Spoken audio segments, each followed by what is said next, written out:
மகர ராசிக்கு தன குடும்ப ஸ்தானத்தில் ராகுவும் 8ல் கேதுவும் 3ஆம் இடத்தில் சனி பகவான் 6ஆம் இடத்தில் ராகு 5ஆம் இடத்தில் சூரியன். குடும்பத்துக்கு ஏதான சின்ன சின்ன பிசுறு இருந்தால் அதுக்கு முக்கியத்துவம் கொடுக்காதீங்க. நல்லா கரெக்டாக பேசி அது தீர்வு கண்டுடுங்க. 2ஆம் இடத்துல இருக்கிற ராகு தன குடும்ப வாக்குஸ்தானத்தில் இருக்குச்சு. குடும்பத்தில் இருக்கிற ஒற்றுமையை அதிகமாக்கிறதுக்கான முயற்சி பண்ண வேண்டும். அந்த ஒற்றுமையை இன்மையை அதிகமாக்கிறதுக்கான வேலை பண்ணக்கூடாது. தேக ஆரோக்கியத்தில் முக்கியத்துவம் கொடுங்க. உடம்பு கொஞ்சம் நல்லா பார்த்துக்கோங்க. நல்லா சாப்பிடுங்க, ரெஸ்ட் எடுத்துக்கோங்க.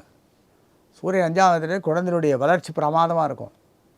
பிரகாசமான அறிவுக்கு சொந்தக்காரர் ஆகிடும் குழந்தைய. வைகாசி மாதத்தில் இருக்குச்சு. அவங்களுக்கு ஒரு முக்கியத்துவம் கிடைச்சிடும். ஒரு அங்கீகாரம் கிடைக்கிற வாய்ப்பை கொடுப்பார். அது ஒரு பெரிய அதிர்ஷ்டம். பூர்வ புண்ணிய ஸ்தானத்தில் சூரியன் இருப்பதே ரொம்ப விசேஷம். ரொம்ப வாழ்க்கை சிறப்பாக இருக்கும்.